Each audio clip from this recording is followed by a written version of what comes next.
кайсы мезгилде UFC Сурманкул керек дей турган болсо биз даярбыз чыкканга. 70-80% себеп мен мага уже бой өткөргөн кызык болуп атат да. Eagle Fighting Championship'тен бетте чыгып атат. Бул пандемияга чейин мен Таиландда болгом, Саят Абдырахманов менен менеджерский контракт да. Башында эле ошо контрактты жибергенде эле ошо биринчи бизнес эл UFC Аракет кылсам UFC'ге чыгарам деген бир сөздөрүндө айтты эле да. Азыр орозого чейинки бой чыгып, ар ким өзүнүн клубун жаап, өзүнүн клубунда өзүнүн балдары менен машыга турган болсо, ал жерде бир эле чемпион болушу мүмкүн, бир клубтачы. Эки чемпион болушу мүмкүн. Ассаламу алейкум, урматтуу достор, урматтуу биздин Ала Тоо Спортс каналынын көрүүчүлөрү. Бүгүн биз жакында гана Дагестанда, Дубайда машыгуулардан кийин өлкөбүзгө кайтып келген белгилүү мушкерибиз Алай Каймана ысымдуу Мусурманкул Абдибаев уулу менен маек курууга атайын келдик. Ассаламу алейкум Мусурманкул. Ва алейкум салам. Денсаулыктар Жакшы, Кудайга шүгүр. кандай болду биз сборлор? Сбор жакшы болду. Жемиштүү болду десек деле болот. Байкашыбызча алгач ушул Дагестанга кеттиң эле. Андан кийин баягы Дубайдан да көрүп калдык. Кандай максаттар болуп барды? Ички булактар ар кандай ММА сүйүүчүлөр ошол UFC'ге замена кылганы барды окшойт деген сөздөрдү чыгарышты эле. Ар бир баягы шамал болбосо чырпыктын башы кыймылдабайт дегендей ар бир нерсенин өзүнүн кунундай болсо дагы чындыгы бар. Мен Дагестанга барып ал жакта 20 күн машыгуу процесс болду. 20 күн сбор өткөрдүм. Андан кийин ошол Дубайда өзүнүн дагы иштер бар болчу. Анан ушул менеджерибиз Саят Абдырахманов менен дагы ошол мезгилде тыгыз байланышта болуп турдук. Анан бирок шанс бар болчу да. Эгерде замена ушундай керек боло турган болсо мен даяр болчумун. Тим эле сбордо жүргөн мезгилде формам дагы жакшы болчу. Бирден бир себеби ошол дагы болду. Анан башка дагы өзүнүн жеке дагы жумуштар бар болчу.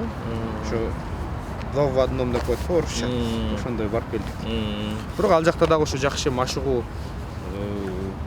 эмелер уланып атты, машыгуубуз. Себеп дегенде ошо Дубайга дүйнө жүзүнөн дагы башка жанагы резервде турган боецтер ушундай көп. Мына бир шаг калды UFC'ге деген боецтердин баары чогулушуп ошол жерде машыгып атты. Алар дагы ошол может замена керек болуп кала турган болсо, ар кандай причиналар менен алар дагы болот.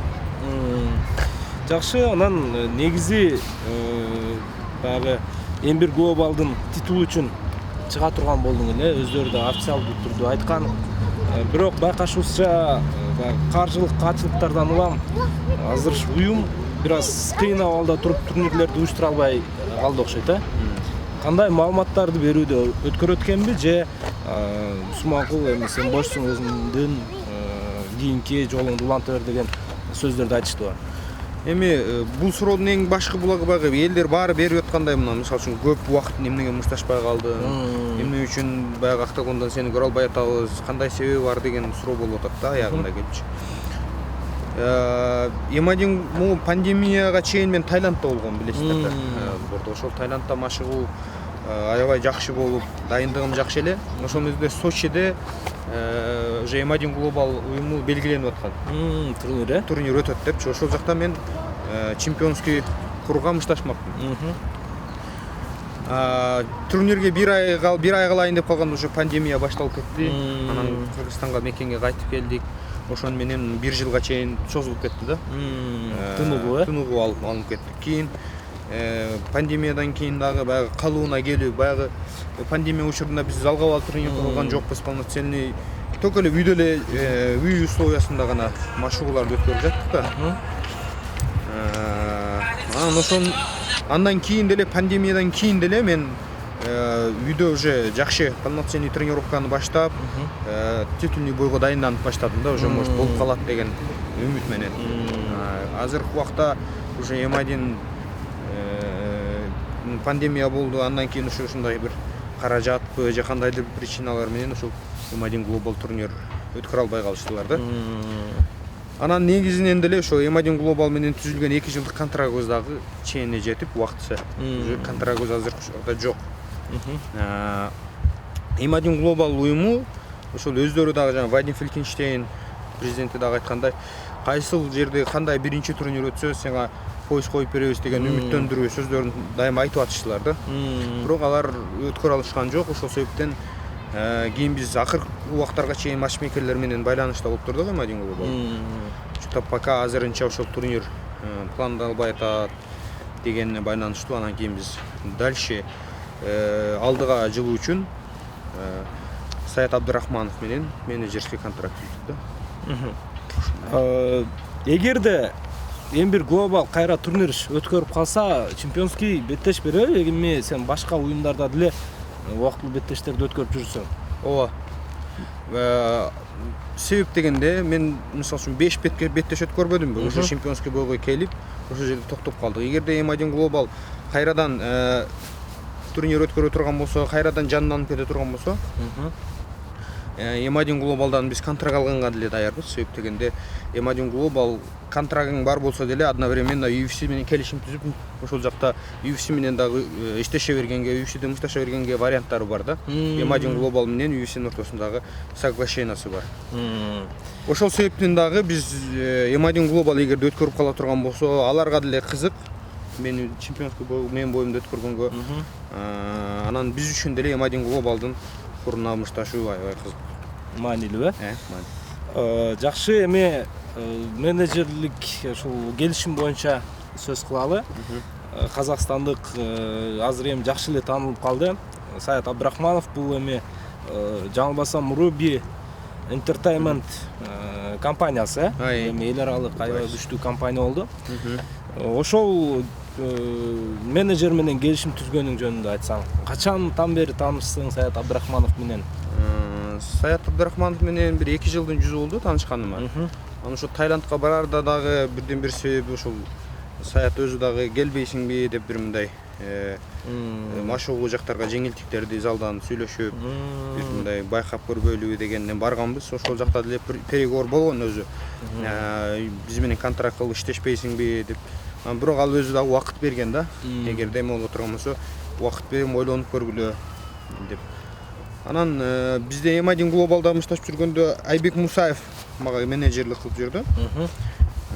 Анан эми баягы Эмадин Глобалда Айбек байке менен иштеп аткандан кийин баягы чыга качпай до конца биз күтүүгө туура келди. Биз до конца күттүк. Бирок баягы жашоо ушундай алып келгендиктен байланыштуу, баягы кандай десем, бой жок, ал жак бул жактан бой таап бере албай, мындай ушундай процесс болуп атты да. Анын үстүнө пандемия мешайт этип атты.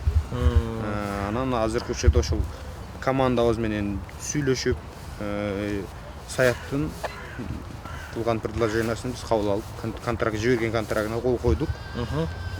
Айбек Мусаевка деле түшүндүрүп айттык эми баягы.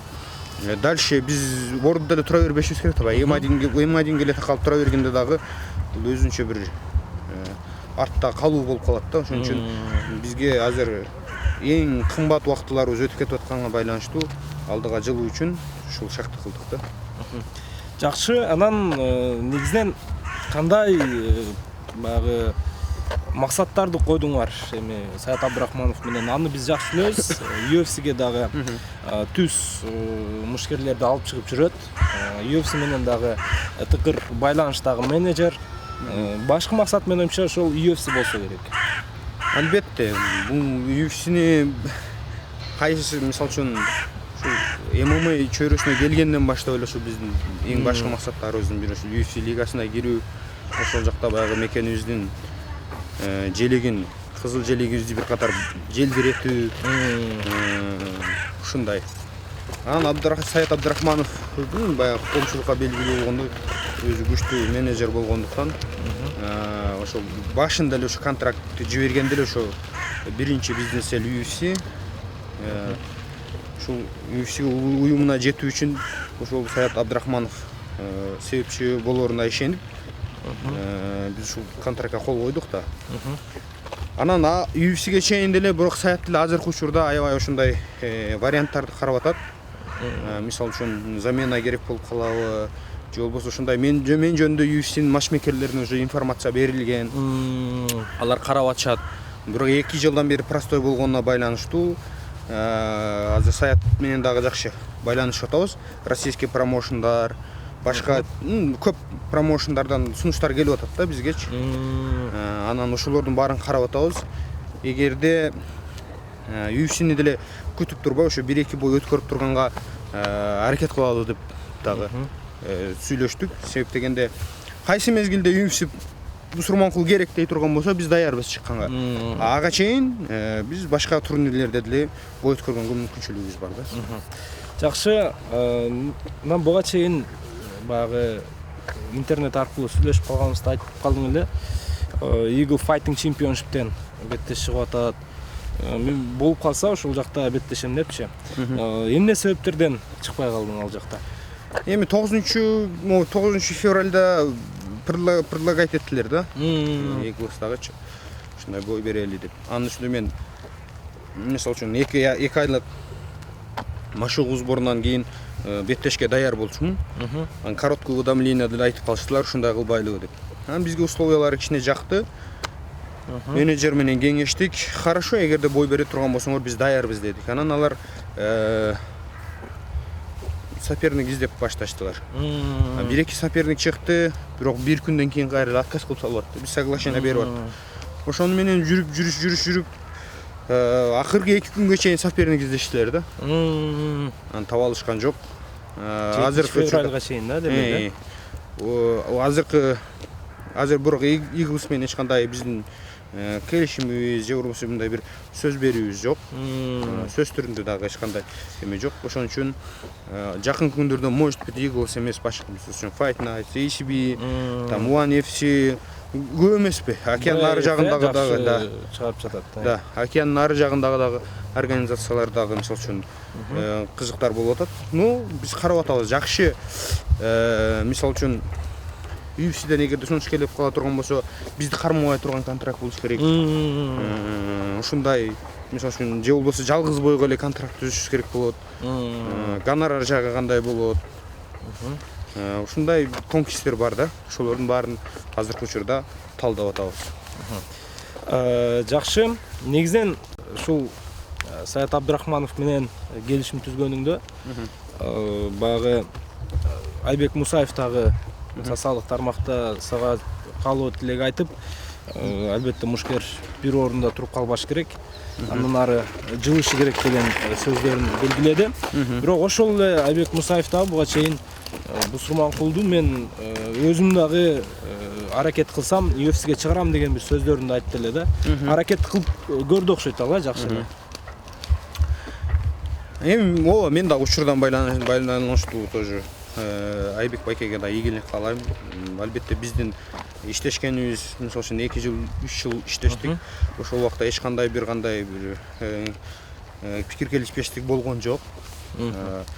Биз ушул жакшы жумуш, ал дагы өзүнүн профессионалдуу жумушун алып барды, биз дагы өзүбүздүн профессионалдуу жумушубузду алып бардык десем болот. Бирок Айбек Мусаев менен дагы жакшы пландар бар болчу. M1 глобалдын титулун куруна ала турган болсоң, биз германиялык менеджерлер бар, ошолор менен иштешет. Айбек Мусаев. Ошолор менен, ошолор аркылуу же башкалар аркылуу ошол сени UFC'ге түрткөнгө аракет кылабыз деп өздөрүнүн варианттарын дайыма айтып жүрдү. Биз каршы эмес болчук. Баягы ойлогон ойду кыстаган турмуш эмет, ушундай болуп, мындай процесс бардыгы өзгөрүлүп кетти да. Анан биз азыр Шакты Урубайс компаниясы менен иштешкенге туура келди. Жакшы, анан буга чейин биз билгенден Швецияда 3 жолу, жаңылбасам, 5 жолу. 5 жолу баягы окуу жыйынын өткөрүп келдиң, андан кийин эми акыркы мезгилдерде Дагестанга барып жатасың. Айырмасы бар экенби эки өлкөнүн, Дагестан менен Швециянын? Эми мен ошо кайсыл жерде барбайын, кайсыл өлкөгө барбайын, ошол жердин тарыхын, үрп адатын, кыргызча айтканда, жашоо тиричилигин мындай билгенге аракет кылам, изучать эткенге аракет кылам. Тем более мен өзүм тарыхка жакшы кызыгам да. Анан ошондон эле баштасак, Дагестан бул биздин Ош шаарыбызга окшош кетет экен да. Эски, Анан Ошко окшошуп кетет экен, бирок жакшы. Махачкала. Бирок климаты жакшы. Деңиздин жээги дегендей. Абасы дагы жакшы экен. Анан мушкерлер кандай десем, күчтүү мушкерлер бар экен. Именно ошо борьба тарабынан баягы базасы аябай күчтүү. Мен ойлойм, Дагестанда дагы мен жакшы бир ошол борьба тарабынан жакшы бир өзгөчөлүктөрдү алдым деп ойлойм. Жакшы бир приемдорду, жакшы бир чыңалууларды алдым да борьбадан. Жалпы ММАдан деле жакшы өзгөрүш. Бирок мен Европада болгондо, Европада башка өрүүндө болчумун да. Европада Кыргызстандан биринчи эле алгачкы сборум Швецияга болгон да. Ошондон көнүмүш адат болуп 5 жолу баргам ал жакта. Ал жакта вообще башкача. Мисалы үчүн Европадагы тренировка, тренерлердин немеси, процесс тренировка иши кылса, адамдардын мамилеси, алардын тарыхтары, менталитети аябай башка. Дагестандыктардан. Мисалы үчүн Таиланд бул курортный зона. Эс аласың, тренировка кыласың, анан Таиланддын өзгөчөлүгү жалаң баягы сборный дагы балдар барат да. Ал жака жалаң чеберлер десек болот да. Баягы опытный, адам травма кылбайт, жакшы опыт алганга жакшы. Дагестанда болсо күчтүү балдар бар. Бирок сырт жака чыгып мышташпаган балдар да көп да. Көп выступать этпеген күчтүү балдар дагы бар. Анан мындай чыгып жүргөн деле балдар бар. Эми ар кайсы жердин өзүнүн өзгөчөлүктөрү бар да. Ошон үчүн Дагестанда деле сбор кылууда өзүнчө жакшы эме алдым, чыңалдым. Өзүнчө опыт алдым.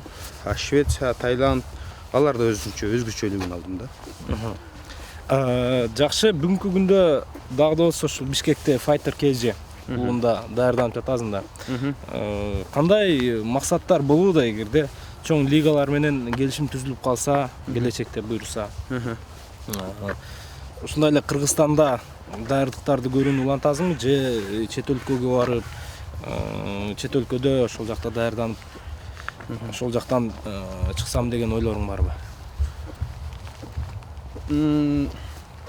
Fighter KG командасы, мисалы үчүн биздин өзүмдүн команда, мисалы үчүн биздин клуб ар дайым мени колдоп, Кенжебек агайыбыз менен ар дайым ушул ар бир бойдун астынан машыгабыз, бой жокто дагы машыгып жүрөбүз дегендей. Андан сырткары Fighter KG, анан Гермес профи. Гермес профиде Александр Воинов Хусейнович. Ал жакта стойканы көбүнчө тренировка кылам, кикбоксинг. Fighter KG'de MMA, грэпплинг общий. Общий MMA-де тренировка кылабыз. Грэпплингке көбүнчө акцент беребиз. Азыр ошол интернетке дагы барып жүргөн буга чейин. Вольный борьбага. Күрөшкө. Азыр да ошо пландап атам, ал жака дагы барсам деп. Дагестанда жүргөндө да ушундай эле тренировка болду. Мисалы үчүн Горец залга ММАге, спаррингке барып аттык. Примумга, там лапага, ошондой техничный работаларга. Анан Динамо деген залга вольный борьбага, сборниктер менен кылып аттым да. Бул жакта деле ошондой эле процессти улантсам деп атам азыр. Ошол 3 клуб менен айланып тренировканы Кудай буйруса баштайбыз. Уже баштадым. В принципе, азыр формам жакшы. Эгерде 1-2 айдын орозого чейинки бой чыгып, бойду алып кала турган болсок, бизге жакшы мындай жага турган болсо, эмелери чакыруулары. Биз бойду кабыл ала турган болсок, мен Кыргызстанда эле дайынданып барганым жакшы болот да. Себеп дегенде мисалы Дагестанга бара турган болсок, кайрадан адаптация өтүш керек, бир жума ушундай көнүш убакыт кетип калат да. Ошон үчүн азыр мен Кыргызстанда эле дайынданганым жакшы болот. Негизинен сен өтө көп жактарды көрдүң. Азыр эле өзүң айтып өттүң. Швецияда болдум, Дагестан, Бангкок, Таиландда. Ошонун баарын тең салыштырып келгенде Кыргызстанда деле ошондой окумаштуу жыйындарын өткөрсөлөр жогорку деңгээлде. Бизде деле барбы ошондой условиялар, шарттар? Бизде эмне жетишпейт? Мындай деп баса белгилеп кетсем, бизде өткөрсөк болот. Себеп дегенде ысык көлүбүз бар. Ысыкка Корея трибует эте турган болсо, высокогорье. Биринчиден адамдын, спортсмендин организмине жана функциональный өзүнүн функционалкасын көтөргөнгө, чыдамкайлыгын көтөргөнгө бүткүл аябай биздин мындай климаты жакшы да, туура келет. Так туура келет. Анын өзүнүн тренерлерибиз деле бар, мисалы үчүн Кежебек агай, Александр Воинов, Хусейн агайыбыз. Ушундай болуп. Эмне жетишпейт дегенде ушу боецтерге ынтымак кылып бар ар бир клубта мисалы үчүн Оштон күчтүү балдарды мисалы үчүн номер 1 мисалы үчүн ар бир весте бир 5тен 6дан бала болуш керек да. Конкуренция болупчу. Ошондо гана өсүү болот. А бизде мисалы үчүн ар ким өзүнүн клубун жаап, өзүнүн клубунда өзүнүн балдар менен машыга турган болсо, ал жерде бир эле чемпион болушу мүмкүн бир клубтачы. Эки чемпион болушу мүмкүн. Экөөнүн бири-бириге веси деле туура келбей атпайбы, өсүү жок да, өсүү процесс. Сырт жака чыкканда уже спарринг партнерлор үчүн чыгасың да. Сага спарринг партнер келет. Ошо менен боксташып, спарринг кылып, ошонун негизинде практиковать этип өсөсүң да, өсүү болот. Бул жакта Кыргызстанда деле ошол нерсени кылсак болот. Анын үчүн биз сырт жактан боецтерди чакырышыбыз керек, условия керек, көлгө жакшылап, или Бишкекке, или көлгө жакшылап спорт комплексти условиясы менен салыш керек. И биздин тренерлер дагы ошого баягы алып барышыбыз керек да. Организовать этиш керек да. Буга чейин биз көлдө деле мисалы үчүн жана Александр Воинов, Хусейн агайыбыз менен дагы сборлорду кылып жүрөбүз, бирок ал жакта спарринг партнерлор аз. Только лапа урабыз, физически функциональный көтөрөбүз. Практика жүзүндө келгенде азыраак практиковать этип калабыз да. Азыр мисалы үчүн мен сырт жака чыгып сбор алып келдим. Мисалы үчүн жакшы мына психологический дагы өсүү болот да сырт жакта. Уже Кыргызстанга келдим. Уже бул жактан мен домашний задание кылып туруп эле уже бойго чыксам уже даярмын да. Жакшы. Анан азыр гана айтып калдың да, ушул Дагестанда эми сенден бул багы балким темага деле көп тиешеси жок суроо болушу мүмкүн. Кээ бир кимушкерлер күчтүү, бирок чыга элек деп айтып калдың да. Чындыгында мен дагы байкап жүрөм. Бизде Кыргызстанда кээ бир мушкерлер бар. Рекордтору 10го чейин жетип калган болот. Бирок Дагестандан чыккан бир дебютантка эле же болбосо бир эле беттеши бар мушкерлерге жеңилип калган учурлар болот да. Дагестанда машыктыруучулар кандай подход кылат мушкерлерге? Алар толук даяр болгучакты чыкпайбы проф ММАге? Жакшы суроо болду. Бизде любительский бойлорду өткөрүлбөйт да. Ошо мисалы үчүн ал жакта Дагестанда 1-2 профессиональный 2 бой өткөрүп 2-0 боло турган болсо, алардын любительский бойлору жана мен айткан эле практика да. Любительский бойлору мисалы үчүн 30-20 бой өткөрүп коюшу мүмкүн да. Ушундай балдар бар да. Чемпионат Дагестан, там Россия, Европа, чемпионат мира, ушундай любительский, боевой самбо, панкратион, грэплинг, мисалы үчүн вольный борьба, не имеет значения, ушундай соревнованияларды аябай көп өткөргөн, уже көзү канып, уже ал адам опытный. Бирок профессиональный карьерасы 2-0. Ошондой бизге ошо любительский дагы көп жетпейт да. Кыргыз ММАны сүйүүчүлөр арасында турнирлер көп жетишсиз, сүйүүчүлөр арасында. Анан ушул мен өзүм деле байкайм, вольный борьбага биз аябай көңүл бурушубуз керек да. Мисалы үчүн бизде анча-мынча сборниктер менен мындай каждый боец барып эле кала албайт да. Мисалы үчүн Дагестанда ошондой жактары бар да. Мисалы үчүн каждый боецсиңби барып любой клуб ачып кирип, хоть вольный борьба болобу, хоть боевой самбо, ушсанда, ММА айырмасы жок, кирип машыкканга мүмкүнчүлүк берет да. Жакшы, негизинен жалпылап алып караганда абдан жакшы маек болду. Негизинен 1,5 жыл, 1,5 жыл болду окшойт Лежнев менен мушташкандан бери. Ошондон бери чыга элексиң. Бүгүнкү күндө көрөрмандарың Инстаграмдан күндө жазып, сени дагы абдан тынчыңды алып жатса керек. Качан беттеш деп. Кандай реакция кыласың ошол?